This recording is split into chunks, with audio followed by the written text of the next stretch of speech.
Good evening, everybody. It's I, Nick Pennsylvania, here again with my good friend, Brendan Bond. How are you doing this evening, Brendan? I'm doing excellent, buddy. How are you tonight? I am in a really good way. We're kind of like, I feel like we're getting a lot of episodes out pretty quickly, and that's for two reasons. One, I was late in uploading the Dale Kerstetter video on the YouTube feed, so we wanted to get something else out pretty quickly because the next few things, I know we have some things coming up. You know what? I'm just going to give it to you to tell the people what we got coming up. Yeah, so we have a few things kind of coming out. We're going to be on a friend's podcast soon, so we'll be plugging that once it is recorded and it comes out. We do have an interview. We have at least one interview in the next few weeks that we're really excited about. It's going to be a return person. Yeah, another return guest, which we're super excited about. We have a Bigfoot episode in the works that I've been researching the past few weeks. I'm sure a lot of you out there have been following the Bigfoot flap in eastern Ohio. So at least, I mean, I've been following it pretty closely, and I have a lot of thoughts on it. There's a few things in the Bigfoot world right now that we'll probably be talking about in the near future. And we do have a few other kind of interviews hopefully lined up for May. So we have a lot kind of coming down the pipeline, which is nice. It's really nice because it enables us to do like little bonus things like this because we're oftentimes like Brendan in particular is usually researching like two or three things. I'm usually reading something and looking at something else. And so it's nice to give, there was a couple times in the winter here where we just being so busy weren't able. So it's nice to get like something else and then to tease some of these things. May I say who we're bringing back? Yeah. Awesome. We are having Miss Susan Fair return. And in anticipation of that, I am rereading her book, American Witches, which is just one, she's a great, just her writing is very concise and direct. And we're talking about some stories in here are more than 400 years old. And she hits with some humor. It's just, it's edutainment. Yes, no, it really is. And that's again the thing that I was so impressed about with her first book, the one that you're rereading. Well, not her first book, but the first one that I read. Was the same thing. I was like, she's covering some really dark topics and keeping it like not light, but like readable, because that stuff can get really depressing really quick. Well, and it can be dense too, especially when you're quoting like 400, just the way things were written down, language evolves. And it can get kind of just dense. So I know I'm really excited to have her back because our conversation last time, she was a fun time. And I want, before we get into tonight, there was a great comment I wanted to read just that came from the YouTube thing. I know you haven't heard it yet. Yeah. It's a little longer, but it's funny. And so it comes from Lebek Corel. I hope I'm saying that correctly. So, and this was posted on our Presque Isle UFO flap, so episode 148, but it references episode 149 as well. So here's the comment. And I apologize, I'm going to read this whole thing because I only have the one screen, so I can't see you. So, sweet Mother God, your shows should come with a trigger warning. Started listening with this episode because I'm from Erie and old enough to remember when this happened, but then your next bring up the disappearance of Dale Kerstetter, and now I'm up all night arguing with a chatbot over the particulars of the theft of platinum pipes from Dale himself. Some things I considered. Definitely an inside job, but was it one lone masked man or two? How and when did they get into the building? The bot seemed to think that the doors were left unlocked all the time, but I'm wondering, is the guy who worked the earlier shift, was he somehow involved getting the bad guys in the building? It had to start early on Dale's shift. He left his lunchbox in the lunchroom, but never made any of his check-in calls. Did he recognize the man in the mask? Did he go along with the heist, or was he forced into it? I think that in length of time Dale worked there, he should have been familiar with the man's voice. What happened to Dale's pistol? Was he restrained, tied Hmm. up, or restrained by a second guy who kept the bigger gun pointed at him? How did the second guy, if there was such, manage to get in without being caught on surveillance? How was Dale disappeared? There's no blood splatter. Did he end up in the Allegheny River floating down to Pittsburgh? How the platinum got monetized, relatively easy. There are scrap dealers with connections to East Coast who have been, quote, recycling, unquote, Hmm. business for decades in the southern tier of New York State. Mm. Their Good words. point. Their Good point. words, not mine. But back to the bad guy, bad guys. Do you think they just decided to steal the platinum on a lark, or did they already have a place to monetize the platinum pipes in mind? And that's and it's in one thing to plan a heist. It takes a colder heart to disappear a guy in cold blood. Hmm. The trigger warning should be something like caution. Listening to this program may have you up all night arguing with a bot till your phone dies and you're past wanting to sleep. In the meantime, I'm looking forward to the next episode. Really happy to discover a podcast that is about my territory, Western Pennsylvania. So, Hmm. a lot there, but I thought Wow. a lot of funny stuff there and Yeah. good points, good No, points. fantastic points. Yeah, I like with the Dale Crusader stuff. I just personally, to answer the question that they raised, I think it was a planned. I think it was an inside job. I think because Corning had laid people off over the last few months, I think it was someone who knew the factory, knew where stuff was going to be, probably knew Dale. Again, whether or not I don't like again, I don't think Dale was necessarily in on it, but I do think it was an inside job in some way, shape, or form. I've always thought of it kind of as like probably like a botched heist. Like imagine like a Coen Brothers film version of this. That's what I think probably is probably closer to the truth here. Yeah, I think that's totally reasonable. And I think, too, like I said, well, one, I think this commenter is absolutely right. They definitely had Uh-huh. already done the research and found where Hmm. they were might have Agreed. even been connected or they might have been the people reselling. But Absolutely. That's a good point too. Yeah. Yeah. yeah, I think it had, I think at the time we recorded the episode, I made the comparison to Wells, the pizza bomber. Right. He was Hmm. kind Yes. of in, Yes. kind of not in that Yeah. whole thing. Again, it's almost like a farce kind of thing. Like it really, it's like this, the truth is stranger than fiction kind of thing. Like you wouldn't, if you were writing it, you wouldn't have wrote it that way, you Right. know? Yeah, I Uh, could see that being the case. But boy, do we have, I don't want to get too much in, but I do really appreciate that. I'm hoping some other people chime in hmm. with some thoughts on that as well, because it's just to hear other people's ideas on it. There's definitely Oh, some things that hadn't 100%. been considered that are like glaring obvious. Like, yeah, I know I would never have said like, oh no, they just sold this on a lark.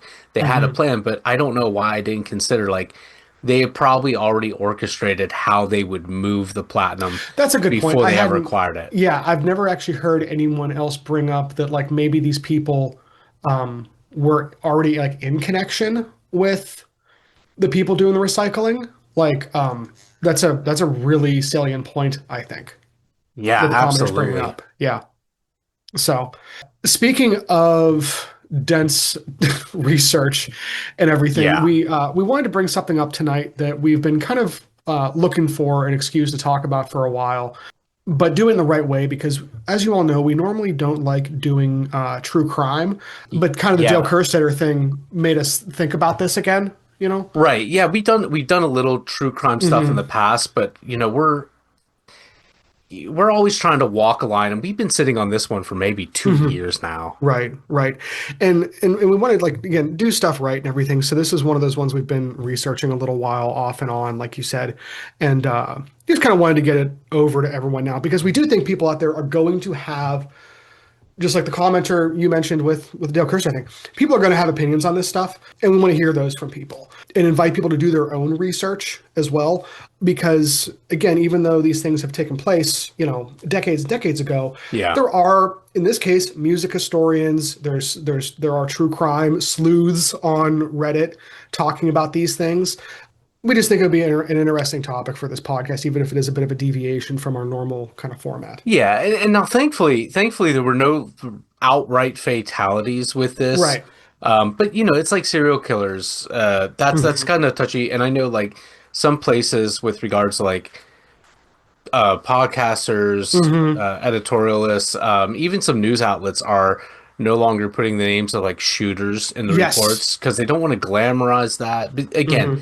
this is different because this is as cultural as much as it is kind of criminal. Hmm. Right, right.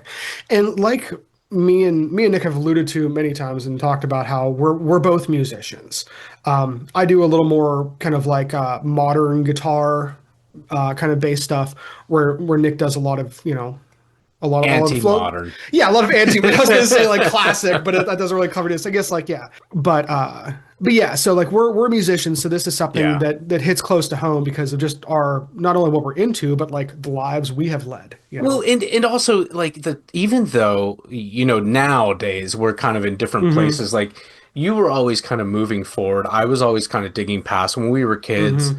and it was the Right. 90s punk, all that stuff. It was having kind of a revival. There was a ska revival stuff. I kind of had grown up in a little bit of that already, but we did that sort of thing, and you kept kind of moving forward where I got into Hmm. surf and surf beget Right. rockabilly. Yeah. And now I mostly know, like, I'll be teaching at an old time fiddle camp this summer. And Right. like, just the other day, I played at a polka dance. So Hmm. I'm kind of all over, but I'm always thinking back. But what's interesting about this topic, and I have like one, I don't know if you heard that. That's like 6 pages of notes, which is about five more than normal. But this is a really interesting one because it's jazz. It Hmm. was a short-lived youth movement. It was very organic. It was Right. very much ahead of its time. There were a lot of the key figures, and we'll be discussing some were women, but it was like, the burnout sort of thing. It was fast, it was Hmm. aggressive, it was youth oriented, and it was maligned. And we're kind of going to be talking about all of these things. So yeah, I mean the bottom line is it's just a really interesting topic. We've been sitting on it for a while. But this did affect some people's lives. There's a lot of trauma around Hmm. this specific incident in Topeka, but before we can get there, we got to talk about this. So Right. Yeah. yeah, And like you said, very youth driven and kind of like Colorado's like Dutch hop scene back in the day. It's been kind of forgotten and like you said, kind of maligned. But we can't talk about the Topeka tailgate tragedy, which is what we're going to be talking about tonight, until we talk about the Sheboygan Sound, which is something that really kind of encompasses kind of a very much a place and a time that was, kind of really overshadowed by the JFK assassination, which is like everyone says, like we talked to like especially folks in our parents' generation, like where were you when you heard about the JFK assassination? There's a lot of people in the music scene that say like where were you when you heard about the Topeka tailgate tragedy? yeah, because again, so this is a sort of a music that it kind of was born just like bluegrass and rock Hmm. and roll and just wider like R&B. It and even modern country. It kind of comes out. It starts blowing up just a few years after the Korean War is over. Hmm. Right. And the Topeka incident happens just months before the JFK assassination. So, right as it was at its commercial peak and starting to really spread from Hmm. Sheboygan, obviously outside Right. of the greater Midwest and in the plain states of provinces of Canada, the Topeka Right. incident happens. There's a lot of press. The JFK kind of assassination, that was like a real change in the culture. So, Hmm. but I'm pretty sure I turned you on to the Sheboygan. It's those who know Hmm. mostly just call it the Sheboygan Sound these days. But I'm pretty sure I turned you on to it. It's it's really wild to me how little it's remembered now. But I found a couple 78s. And 45s at the Wildwood Flea Market as a teenager, and it Hmm. sent me down a rabbit hole. Well, right. And like again, thank goodness nowadays for Discogs and the internet and the Yeah, Wayback Machine, because like a lot of niche music, if stuff like this shows up in Salvation Armies or Goodwills, it gets snatched up really quickly by collectors. yeah. You're not going to find in the wild very often. Well, and there is a market for it because this is one. the music came out right as 78s. It was like the last days of 78s. And Kind a of lot of these were transitional. small Yeah. labels Right. and so small prints. Mm-hmm. Mm-hmm. But so to get we have to kind of talk about the Sheboygan Sound. So there was a sailor. He was in Mm-hmm. the Korean War, kind of like I've talked about my grandfather was on a destroyer in Korea. So I'll get, but this guy, while he was on his boat, he was an accordion player. He's a piano accordion player. Mm-hmm. They're pretty big. It's not really conducive to the naval environment to have a big accordion. Right. So thinking ahead, he's like, well, I got to have something. So he just kind of haphazardly buys a kazoo. And most people don't think of a kazoo as like being a serious instrument. And I imagine he didn't either, but he got really good. He had perfect pitch, Mm-hmm. got really good at kazoo, really innovated takes on popular standards of like the immediate post-war years. So he's doing a lot of like the Benny Goodman, a lot of that stuff, a lot of what we would term as like jazz standards these days. But Mm-hmm. and who was that man? That's none other than Jonathan Sonny, better known by his professional name, Awful Johnson, is what Awful what Johnson. most of you know him as, is Awful Johnson. Yeah. Yeah, if you've heard of him, you've heard the name Awful Johnson. And we're just going to refer to him by that name because I mean, Mm-hmm. like if again, if you're under 15, you've heard of Awful Johnson, that's the name you know him by. So anyway, Right, right. Well, in the Blues Hall of Fame, that's what they have him listed as. They don't even have the quotes like they do for that's a most good people. point. Yeah, That's a good so point. yeah. So anyway, Awful returns from Korea and he uses his free time trying to get working gigs as a musician, but he's struggling because, this time we're talking 1952, 1953, in the American Midwest, polka is a big deal. Especially like the Cleveland sound, like you're thinking guys like Mm-hmm. Frank Yankovic, Johnny Pecan, but then there's like the honky sounds that are coming out of the Chicago area, the Chicago like Polish honky sound, like Eddie Mm-hmm. Zima. Anyway, Right, Awful is right. Those struggling folks. to get gigs because his accordion chops are rusty. He's been, Well, in right. Korea, right? Yeah. And other And things going on besides right, practicing. a Yeah. little busy. And there's a lot of great players who are a little younger, who are a little too young to go to Korea and everything. And so Awful gets this idea. He Mm-hmm. remembers the kazoo. It's always in his pocket. It's a lot. It hurts the back a lot. As an accordion player, it hurts the back a lot Right. less. I bet. Yeah. So he's in Sheboygan, not too far from radio stations, from like Chess Records, which was again another revolutionary scene, that electric Mm-hmm. Chicago blues. He's hearing that R&B and blues coming out of Chicago. And what you hear as early as the late 40s is a guy named Little Walter, and he's playing a raw, amplified harmonica. Mm-hmm. A harmonica and a kazoo aren't that crazy different. Right. So Right. why not the kazoo? It's small, it's portable. He can grab a microphone and just puff into the mic through just cranking a little amp and it gets a sound. And Mm-hmm. pretty soon he assembles a band from old high school friends that, Right. he's still a young guy. At this point, yeah, absolutely. Yeah. Right. Yeah, yeah, yeah. We're talking like maybe 22. He also has, talk about young, he also has his cousin, and Mm-hmm. she was wanting to be a concert flautist, and her Mm-hmm. name is Peach Wolford, and she's got a story. We're going to get to it. Right. Yeah. Well, fun fact, that was the first, like, undeniably Sheboygan record that I had. I got that from the Exchange down in the North Hills. Wow. Yeah, You know, I couldn't believe I found it there, but like, sometimes you do strike gold. do you remember what it was that you found the Peach Wolford record? It was a 45. I know that. It was probably one of the later ones from like the mid 60s. I think Somebody Loves You Yet was on the one side, and the other side was some weird like novelty song, I think about like tonsillitis. So I Yeah. don't know if she was doing like a what circuit that was, but I mean the 60s were strange. The 60s, one of the 60s were strange, and Somebody Loves You Yet. That's very Mhm. typical Sheboygan sound, where it's Right. again, it's one of those jazz standards, just kind of like amped up. But Hmm. I think if you've ever heard Tonsillitis, there's a good chance you heard it maybe listening to programs like Dr. Demento. Hmm. hmm I don't think I've ever heard it on Dr. Demento, but it's possible. I'm sure it was like on, it was probably syndicated in that sense. But that's where a lot of those like hard to tune in shows showed up. Yeah, yeah. And just, there were other radio programs that were playing novelty songs and parody hmm songs, and not all of them have stood the test of time. Like, That's for sure. yeah, I still hear the Nash Rambler song every once in a while.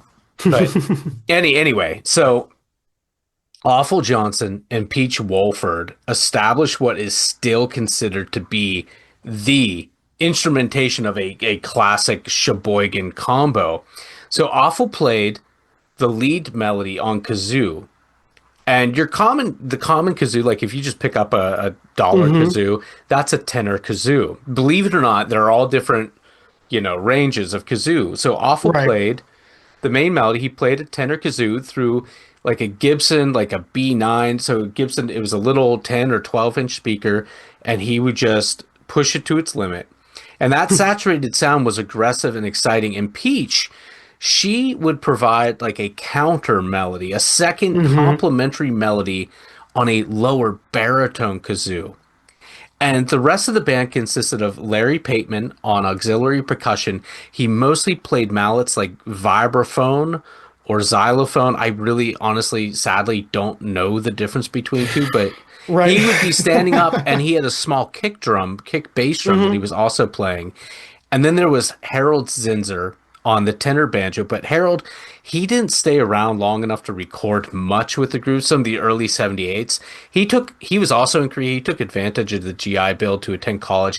He later became principal of the same high school that Peach had dropped out of hmm in order to tour with the group by the time everything was going. But yeah. So the group went by the kind of the uninspired name of Awful Johnson and the Good Group. Right, which is like, I guess it's kind of funny and everything. But there was a lot of people who didn't think having the name awful in a any kind of music group was necessarily a great idea. Yeah. He had Saying been that, known as awful since he was a kid, in well, right. fairness. So for him and the people that he knew, especially in the community, no one like saw that as like a derogatory or negative thing. Well, I mean, I think it was a family name. I remember reading like a brief interview, or hmm maybe somebody told me a story, like the name came from some sort of story that involved a cow, but I Well, don't know. Because, like, is yeah. that so surprising in a state called America's Dairyland? Well, right, right. And like just to say something like real quick, I know there's a lot of like murky stuff just because of like the time and everything. But you said like Little Walter earlier. And there was other late, 1940s, early 1950s chess records people, especially, that inspired Awful Johnson to go into the electric kazoo. There's still a large contingent out there because I'm sure people listening, we need to bring this up. There's a large contingent of people out there, mostly older folks and younger people who weren't like who are just getting into it now, who think that Awful Johnson got the idea to use the electric, because not electric kazoo, but the amplified kazoo Right. from Doug Nut Green. But Green came out in the 1960 interview, originally published in the Sheboygan Press, I think, where he kind of put that to rest. All this hullabaloo about Awful Johnson and the Good Group not pioneering that, I really think is really relatively misplaced. I'd agree. And I think Doug Green, he is still known in the area. Well, Maybe right. not so much as like one of the early pioneers of the Sheboygan Mhm. sound, because he was never at the same level as, No, like the but Ragtag he had a long Tugger. career though. Like he was around for a long time. Well, Yeah. he had a radio program called That'll Do Now, which was syndicated until his Right. death in Oh, '87. that's true. Yeah. So that's Yeah. yeah. So yeah, that was Having that that was a bit of a outlet rabbit helps. hole, Right. Yeah. but the bottom line is, Awful Johnson, the Good Group, they get a local following. It gets really big really quick. hmm Awful had, just to kind of highlight that, Awful had returned from his stint in Korea in June of 1952. And by the same time, the following year, June of hmm 1953, not only did they have that local following, but they had appeared live radio. They would perform live. That was a common thing back then. Right. Well, By precisely. Just Right. different By time. August of September of that year, they had their first 78. And quiz time. Do you remember the name of the hit that was on that 78? Well, yeah, zoos a poppin'. I think I have the 70. I have not the 75. Excuse me. I have the 45 back over here. Oh, okay. So you got the Over. when they Yeah. Mhm. re-released it in the It late was the it 50s. was yeah, it was the re-release. Yeah, from Sub Pop. Yeah. Yeah, the 78s are nearly impossible to get because, Yeah. again, You like we can't said, find them. 78s were kind of being phased out. This is late in the 78 game, but yeah, Hmm. Zusa Poppin was on the one side, and that was the one that got a lot, especially in the obviously Sheboygan, but greater Midwest, Hmm. Cincinnati, even they were playing that. The other side of the disc was again classic Sheboygan sort of thing, jazz standard. I can't give you anything but love, Hmm. and it was just a really exceptional, like showstopper performance by Peach Wolford. Well, right, and they had a few other releases before Peach, really became established in the band. But like by that time, she was old enough to be performing in the dance halls and the bars and everything, being on the younger side of things. But man, those like two tenor banjos just kind of pumping away with that overdriven kazoo on top, it really got people moving. Yeah, and that was People her responded. innovation. Yeah, exactly. Yes, I mean she was a pioneer in her own right. She definitely was because before the Sheboygan sound, with Awful Johnson and the Good Hmm. Group, I want to say gosh, they're not even around for like 2 years before Peach Hmm. Wolford. She breaks off and she has her own group. It's just Peach Wolford, but Hmm. she really, yeah, she kept the xylophone, Hmm. vibraphone, marimba player, whatever. Whatever I call it. Yeah. She keeps that. She keeps the kick drum. She doubles. She gets a second tenor banjo, Hmm. twin tenor banjo. So it drives. If you don't know, tenor banjo is really percussive in its own right. Great tenor banjoist Don Vappy from New Right. Orleans. Good. Yeah. Yep. He got into it because he loved funk guitar and he heard tenor banjos like funky Hmm. because it's a wide interval spread. Okay. Right. Right. Right. The other thing she brings to the table, there was a guy named Dan Houlihan, Hmm. and I'm gonna put this in quotes. He played the guero, Played. the little like Right. Chicka, scraping chicka, wood chicka, block chicka. thing. Yeah. Yeah. Yeah. I use the term loosely because he was more of like a Hmm. comic relief character, or Hmm. like ska bands will always have like a hype guy. Right. Yeah. I love Uh, it. the toaster, the The toaster. toaster. Yep. Yep. Yep. Toaster. Yeah, Yep. yeah. So Dan Houlihan, he's mostly known for like he would get the crowds riled up. And the funny thing was like you saw other groups take this. They weren't always like a Hmm. quit, but they would always be like a hype guy, like a comedian Hmm. or something. And Right. Houlihan was a toaster, a real showman, and that helped because Peach, I guess she was just an amazing player. And it Hmm. sounds like you might be hearing this and be like, we're talking about kazoos. Right. But if But it you was get like serious. It was like I mean, it's not like a kid like people say with like recorders and everything nowadays too. right, People act like oh those are for children in school. There but are they're some like capable of yeah serious yeah music. exactly yeah. So Yeah, so but I guess she's a virtuosic player. I mhm, guess having somebody like Dan Houlihan up in front right. helped take a lot of the pressure off of her, enabled her to really focus on like just being the best performer. And Hmm. it was a really great mix. It And I can't was. say enough about that. No, it was, but again, like by the mid 50s, like 55, like you had a lot of other groups that had been influenced by that sound. Yeah. Um, picking up and everything and starting to get record deals and starting to get on the radio and starting to tour, which really helped move that sound out of the area. And like you said, even up into Canada. I think people forget like this is an international sound. Yeah, yeah. And I mean, we're getting into the weeds a little bit. We're kind of deviating, but we still have to get to Topeka, and we're going to Right. get to Topeka. The bottom line is there's Awful Johnson, and Hmm. there's Peach Wolford. Again, her band didn't have a name; it was just Peach Wolford. And Right. there's a bunch of other groups. The epicenter is Sheboygan. Undeniably, it spreads. Let's play a game. Let's play a game. You ready? I'm gonna. I'm Okay. ready. I'm ready. All I love right. games. Mount Rushmore. Who is on your Mount Ugh. Rushmore? The Sheboygan Sound Mount Rushmore. Well, I mean, like other than Awful Johnson and Oh, well, Peach, I obviously, the assume. awful Yeah. impeacher on Rushmore. So I'm probably gonna have to say Toots McGee. I mean, that was the band's name. The kazoo player in Toots McGee was Dave McCracken. Yeah, I mean, it's kind of like when people talk about Jethro Tull. I think it's like one guy in the band. It's not. But Dave McCracken, with everything with Toots McGee had done as a band, they really brought that kind of like ragtime inspired sound, which really went beyond Sheboygan into the 1970s to actually, not I would say spark a revival, but it helped it along. So I It think anticipated. it, I would it say did. That's a good way of putting it. Yeah. because another, and this is one of those ones that some people debate. What is it, Hmm. Sheboygan? Right. And again, that's like saying like, well, what is jazz? But Right. I would say you go Toots McGee. There's a Hmm. very clear line by another group that actually started a little earlier, but you can hear Hmm. how Toots McGee influenced, and that's the Ragtag Tuggers. They were fronted by, Oh, by Sarah Tugger. Yeah. yeah, And well, and again, that's like the other side of the spectrum, right? okay. Like, So yeah, Ken, yeah, who are the that's faces on your Sheboygan Mount so Rushmore? Awful Johnson, Peach Wolford, and then specifically Sarah Tugger, and then Dave McCracken. Okay, all right, that's a good list. Yeah, that's just, I mean, that's respect. I think that's respectable. People are going to argue with it. I know we're going to get mail about it, and that's okay. That's why we Yeah. have an email Because address. obviously there would be other faces there, but of Hmm. course, like the Sheboygan sound was always built around the kazoo, just like old time Appalachian string band music is fiddle and Well, banjo, polkas, accordion, well, right, yeah, amplified kazoo dirty specifically. kazoo. Dirt, yes, yeah, like we said, like you got to put a little hair on that kazoo, you know. Yeah, So, yeah. So that's not bad. I don't, you know.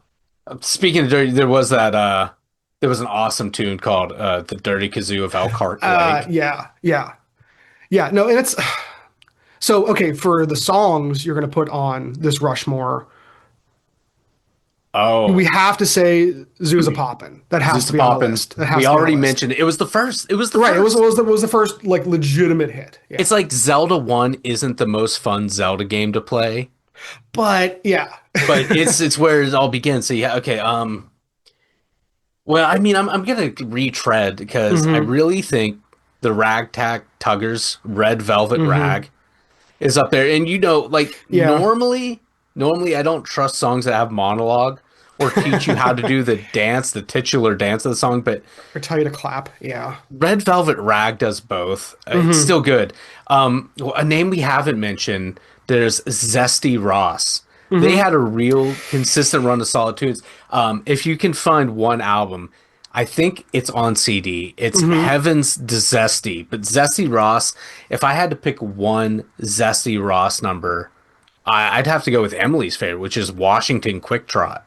Really? So Yeah. not Swedentown, Swedentown. No, which I always thought that was like a take on Chinatown, My Chinatown, but it doesn't Mm, sound anything like it. no, no. Yeah, okay, so I have to choose one.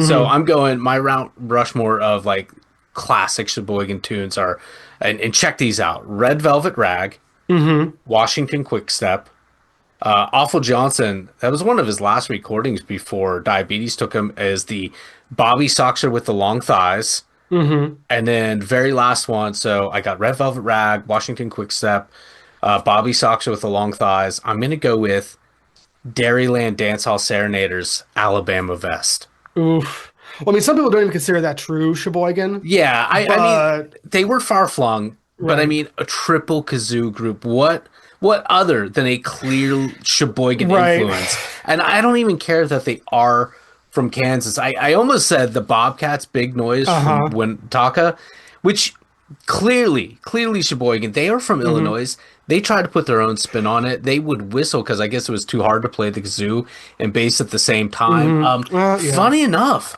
like that's one of those songs that people have almost certainly heard. Hmm. When my daughter's high school, they have the county marching bands. Right. Yeah. One of the I swear, one of the marching bands played Big Noise Oh, from Winnetka. seriously. Yeah, Oh, you that's know cool. we should put like a little snippet of that in We the could. video. Yep. Okay, That's so but cool. Yeah. Alabama Vest, that's a tribute because what can you tell us about So I mean, Alabama Vest? like Alabama Vest, it's one of those things where like I feel like most like we were talking earlier with like the recorder and it being like a you know a It's a lesser serious instrument, yeah yeah. like a not serious instrument. So Alabama Vest, he invented the kazoo back in the 1840s. He was a freedman and he worked with a German clockmaker of all things named Thaddeus von Clegg to create the kazoo. Apparently, it was based off of some like traditional African instruments, and like So in 1852, whenever it really started to kind of blow up and everything, like there was a lot of people playing the kazoo in a very serious way, both from a folk standpoint, but also like again, legitimate musicians. It wasn't Yeah. no one was like, "Hey, here's a cool like kids toy," but Right. Here's a but yeah, crackerjack thing. right, exactly. So I mean, like, and I think that whenever you realize that Alabama Vest did this, I mean, he was from Georgia, but like the kazoo travels a long way and has a long storied history before getting to Sheboygan. Well, and I think of like you said, it's based on ideas that came through like the horror of the Middle Passage and everything. Right. It's and you think like, well, okay, well, a didgeridoo, the Hmm. alpenhorn, like Right. these are Yep. like very where the sound is controlled entirely by the player's mouth and lungs. There's no Hmm. keys or anything like, Right. and those aren't regarded as not being serious things. So Yeah, I think people think that just because something is accessible, it's not serious. And yeah, I think that is generally speaking not the right way to look at art. and I think So, it's just really cool yeah. that there's this group, the Dairyland Dance Hall Serenaders, Hmm. 100 years. Give a Right. couple Right. after Hmm. Alabama Vest co-invents the kazoo, they're paying tribute to him. I just think that's a Yeah. really cool. I don't think there's as much attention to looking back because recording the recorded Hmm. music era at that point is only like 50 years old, you know? Right. Like there are Right. people that were born before commercial recording was, and they're like Around. my Yeah. parents' age. So I Right. brought up the Dairyland Dance Hall Serenaders. I never really thought about how their group's name was actually trying to tie them to Wisconsin Dairyland. Think about it, Right. because they're from Which Kansas, right, not which really, is yeah, not dairy country. which is kind of funny. But again, you know what else is in Kansas is Topeka, specifically the Yeah. Shawnee Center, in the Shawnee Center of the infamous Topeka tailgate tragedy, which is our kind of main focus here. How about you set the stage? So, okay, so Doyle Bobson led a classic group, though he was from outside Evanston, Illinois. He was a big name and he was a big draw. His band had the twin tenors, like we mentioned earlier, a full drum kit, another guy in auxiliary percussion, a separate singer, and he had this big dude, Matt Lineski, who was a semi-professional prize fighter, but he also served as a toaster. And he had this weird ventriloquist thing that Yeah. they were initially famous for. Yeah, if you ever find a Doyle Bobson album in the Mhm. wild, you'll see a couple chicken puppets on most of the covers. Right, because Lineski would go out there and basically warm up the stage with these chicken puppets and this whole ventriloquist routine, and he would make them dance and everything. Yeah. And like I've never like it would be a wild thing to see live, right? There's actually a couple like the clearly local TV programs Hmm. that filmed the Doyle Dobson band, and they have thankfully been preserved. It's black and white. It's grainy, Right. I mean, film deteriorates, but so that's yeah, that's part of it. even with the deteriorated film, I can tell you he was not a very good ventriloquist. I think the deteriorated film actually might have helped sell it, but I don't Well, know. well, I mean, yeah, like by especially by modern ventriloquism standards, he probably wasn't very good, but he put so much into it, and I think maybe that was part of the gimmick. Is like, boy, does this guy have heart? Yeah, and they were a big band. I mean, Fabian when they were doing Hmm. like the county tours, like Fabian opened for them early on. I mean, I don't know how The many people Fabian, remember yeah, Fabian, but yeah, at that time, most people thought Fabian was going to be bigger than Elvis. But right. anyway, the reason for the chickens is because Bobson had a chicken farm. His grandparents had a farm Hmm. in rural southern Illinois, and I guess he took it over for a while before his career like took off. His father had left the farm when Doyle, like before Doyle was born, to Hmm. pursue an academic career. I don't know if he was a Right. professor, but there he was. But I mean, yeah, Doyle Bobson was a real character. Oh, like a showman. I don't think a lot of people will be surprised to learn that chicken farmers also have roosters. Well, I mean, didn't I think he had the chicken farm even, even when he was touring at a commercial peak, which I don't know a ton about chickens, but I don't know how you can take care of chickens if you're on the road, let alone traveling, and touring internationally. It just doesn't seem Yeah. like a great setup. Yeah, it's a good question. Like I think he would hopefully maybe more family help. It was a family thing, so I Hmm. don't think he would just abandon that history. But I don't know, but yeah, you mentioned the international. He was actually the first of the Sheboygan sound, Hmm. like that whole scene to actually he toured England, like a Hmm. small tour. I think he went to France as well. I'm not sure. I get the impression that it wasn't really well received, which is really weird to me because at the same time, England has this whole skiffle thing going on. I'm sure a lot of people have heard skiffle. It's kind of like Right.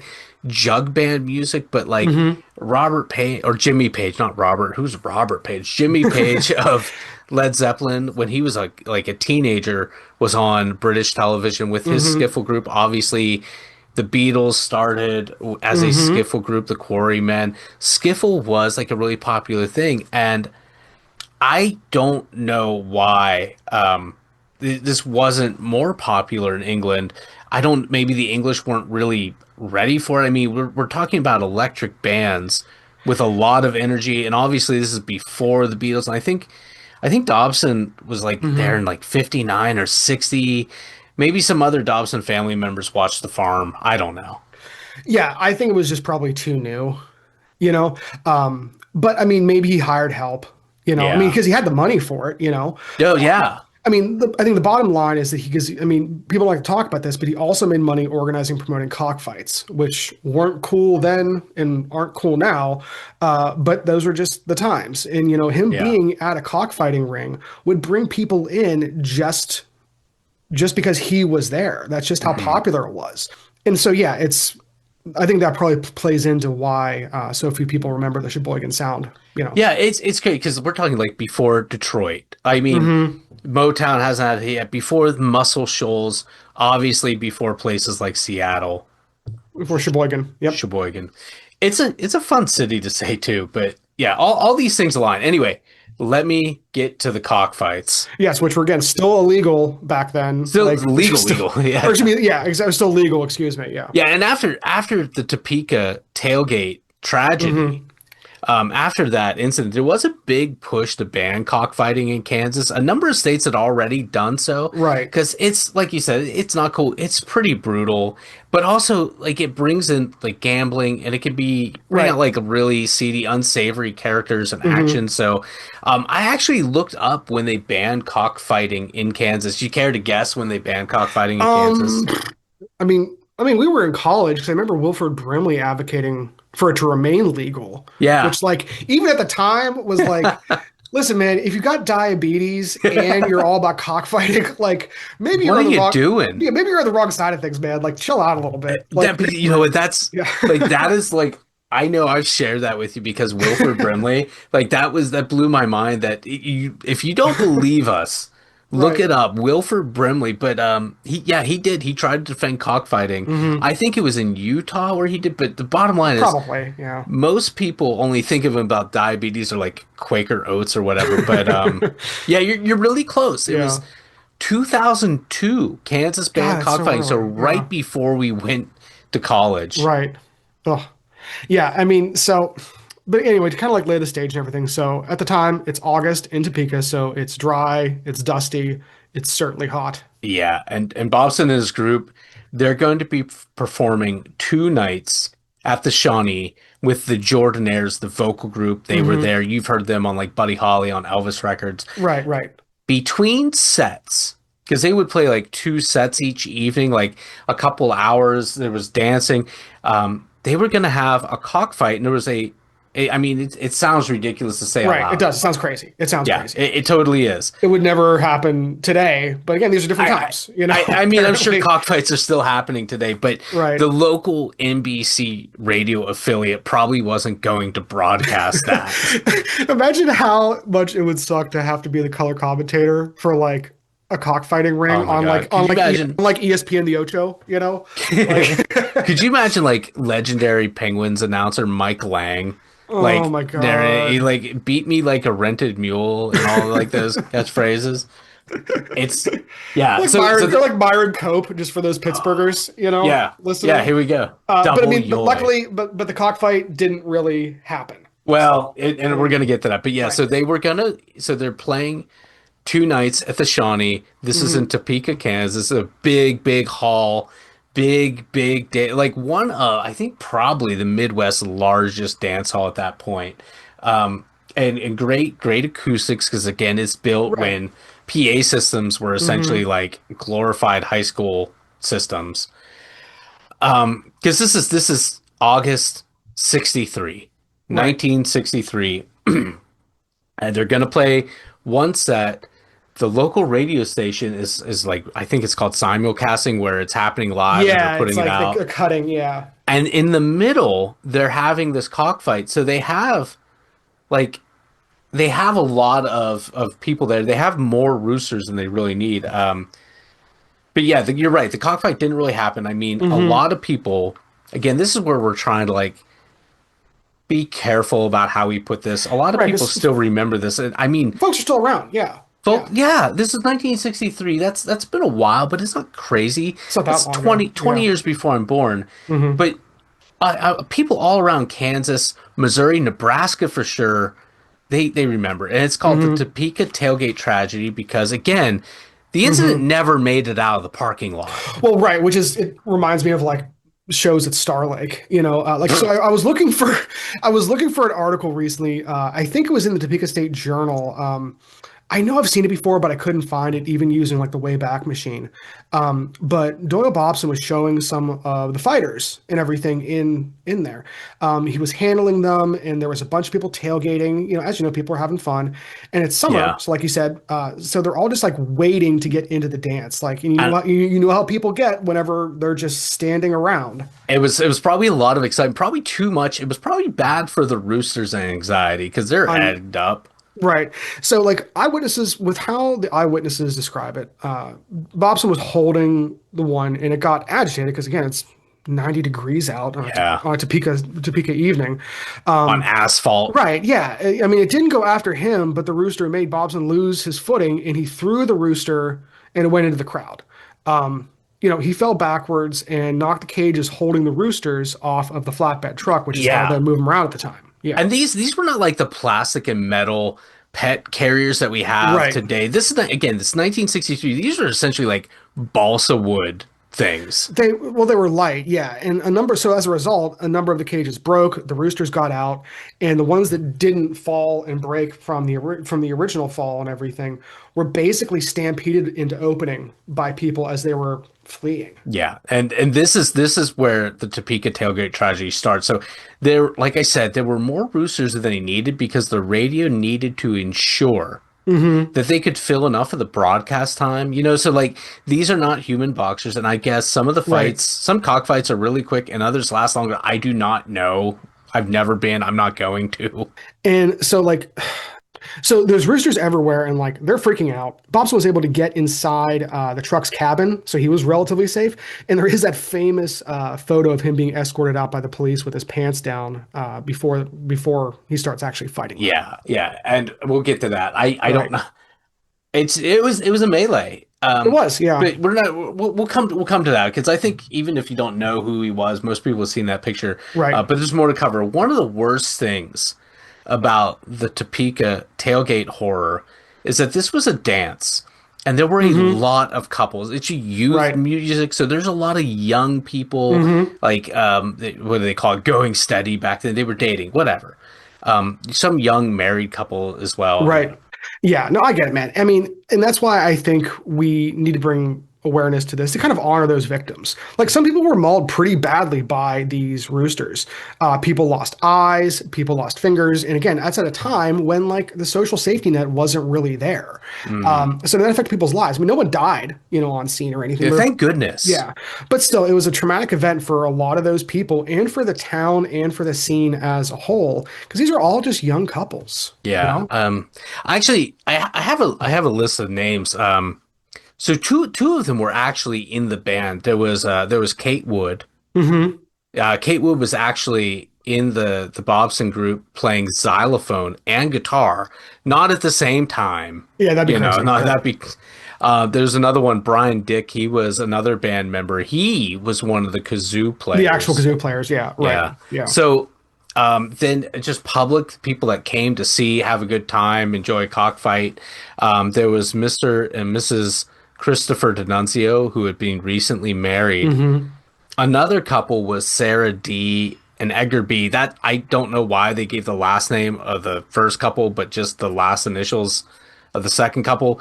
That's how the paper reported them, though. It Hmm. also said that Edgar B he was an executive at a frisbee company, which again is a weird thing to note, but I Just guess different times. in Yeah. the Topeka area, I guess Hmm. frisbees were a bigger thing. I guess because it's flat and all Right, that. right, Like, what is Kansas but a frisbee when we're getting real with one right, another? right.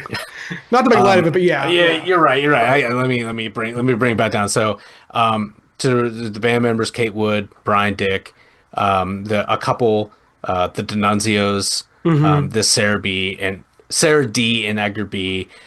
There was a guy named Tom Major, not his rank. Major is his last name. Hmm. When the police actually arrived, they were there fairly quick because there were already some police presence. This is a big event, but Right. Tom Major, he was apparently, I guess he'd been wearing sandals or like some sort of loose fitting shoe. He was still kicking one of the roosters, even though he had by that point already lost several toes. But like, I mean, Jeez. honestly, It's tough. yeah, the less I say about that's probably the better. But the bottom line is like that's seven people, and those are just, I mean, there were Well, probably more, but those are the ones that had to go to the the hospital. hospital and everything. Yeah. Yeah, yeah. Ah, I mean, I'm sure there was more people hurt, but not bad enough they needed to be actually hospitalized and taken away from there and everything. yeah, And I mean, if you know anything about it, this is probably what you know.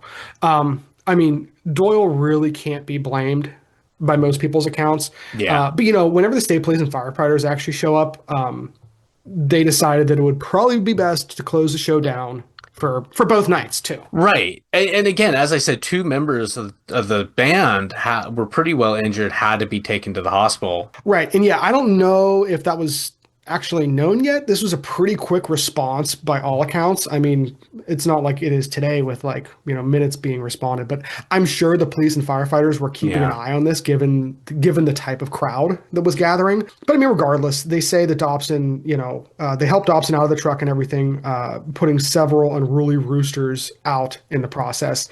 He was pretty dazed. But again, it's not really his fault, like I said.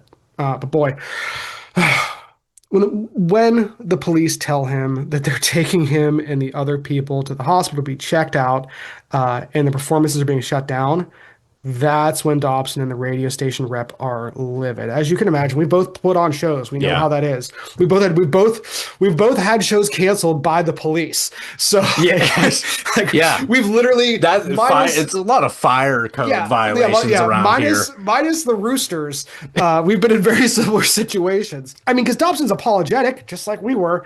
And it came out years later that he had some significant gambling debts, and so like this was a big thing. Two dates in the Yeah. Shawnee Center, a major venue in the day. That's a big hit to anyone's wallet. Oh, it would be a major venue too. I don't think it's there anymore. I think it was torn down at some point. But I mean, Hmm. do you know what he gambled on? I always just assumed it was just all related to cockfights, but I never.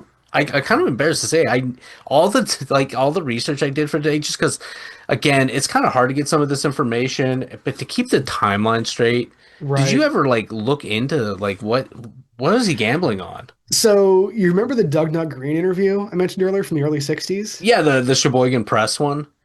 Doug Nut had Dobson on That'll Do Now, which was his radio show multiple times. This was after the Sheboygan Sound had its day. Dobson admitted more than once on air, according to Doug Nut, that he would gamble on almost anything.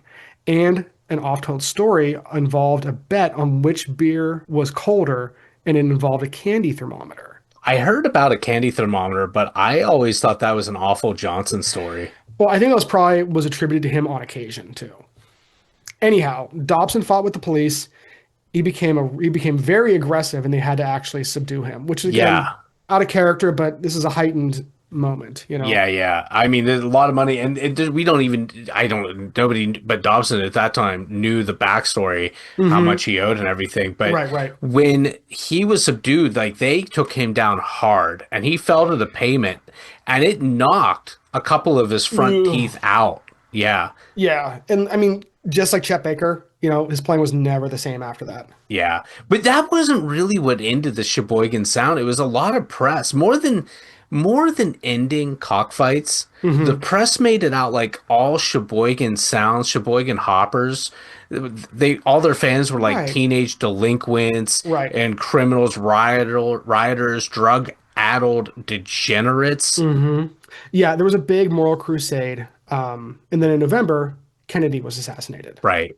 And So, that kind of bookends the Sheboygan sound. Like you had mentioned, Peach Wolford, she had like she was. I guess that's why she probably put the because that hmm. novelty record you said came out in the mid '60s, Right. the I think mid tonsillitis 60s. one, Yeah. Yeah. but the B Yeah. side is classic Sheboygan. So it's Hmm. almost like she's trying to keep it alive. Right. She's And trying to keep it because it's been so maligned, but at the same mhm. time, to get it in front of people, novelty tunes. Novelty tunes are still like the Monster Mash came out around the same Yeah, time. well, right. And so there was a lot of, especially at that time in the 60s, like you said, like I think there was a lot of music that was like more fun. Like people were just Right.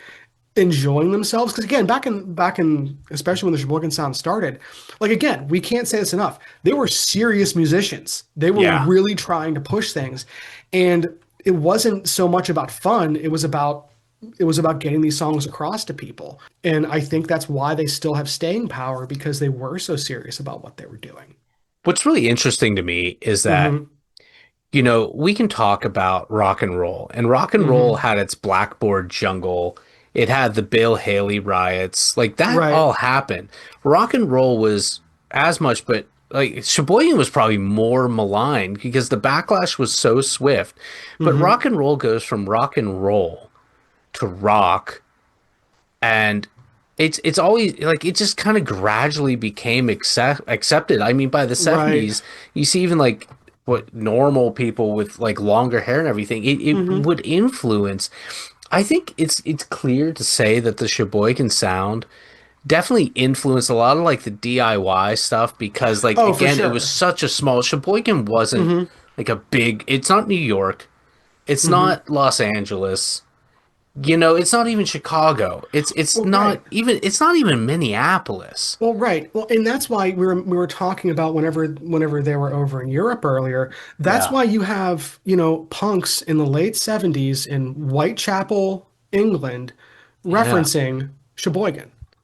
Yeah, it's really wild. And I think if it had started somewhere that had more access to like the raw materials of Hmm. commercial music, like if it were like even if it were, I don't know, even if they were in Toronto, even if they were in like Schenectady, they're Right. close enough to the New Yorks of the world that you know it's if you're getting those references like Hmm. I think it was Subway Sect and the Right. Addicts you were Hmm. referencing, Right. some Right. of those 70s English punk bands, Hmm. like you have to know what the reference is to realize they're referencing something. Well, precisely. And that's why, I mean, you have people, I mean, like Muncie had the largest kazoo factory in the world in the 70s. I did not So, know yeah, that. yeah, exactly. So, like, you would think that they would, again, like, things would have kept going there by the time it gets to the 70s, but people had moved on, you Yeah. know? Yeah, So, and it's really sad because it's such an interesting time. Obviously, you and mhm, I are really interested in esoteric music scenes. We right. have some of these records. A lot of this wasn't digitized because I don't Hmm. know. I guess by 60 again, the JFK assassination, we that's not what killed it per se, but there was just a change and Yeah, within a couple months really. So really. JFK is Yeah. November 63. That's 63 ends there. And that's when Hmm. the 60s really begins and the whole British invasion thing. And obviously they're making their own references, but they're making their references Hmm. initially by way of Lonnie Donegan, the Skiffle King of England, Hmm. because American records were really difficult to get. But I think Right. that so much of that and the transition from rock and roll to rock, it Hmm. just, and it was such a regional thing. It was just starting, like it met its commercial peak in Right. Topeka, 1963. And there is again, no one died on scene, but Hmm. there is a small memorial. It's not unlike when The Who played, I think it was in Cleveland, and some Right. people were crushed, a lot more Hmm. injuries than death, but Right. There is a small memorial in downtown Topeka, not where the Shawnee Center was, but yeah. So that's just it's just it's a trauma that lingers in that area, and we really kind of wanted to bring it to light. So if you're not familiar with the music, hopefully, I mean, good luck. A lot of it's Right. hard to find. It's hard to find, but it is out there, and we hope that I really hope that people will take a little bit of time to do a little bit of research, educate themselves beyond, because we're just scratching the surface, like you said Yeah. earlier. This is just scratching the surface. You can't cover something like this in just an hour.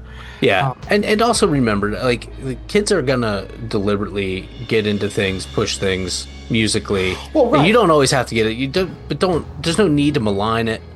Right. So yeah, if you find that your kid or your friend's kid or whatever comes home from school with a kazoo, Or the recorder, like the recorder. anything. Like You wanna have a don't just conversa- dismiss it out of hand. yeah, you want to have a conversation with them, but go take and show them an Awful Johnson record. Oh yeah. Start the conversation.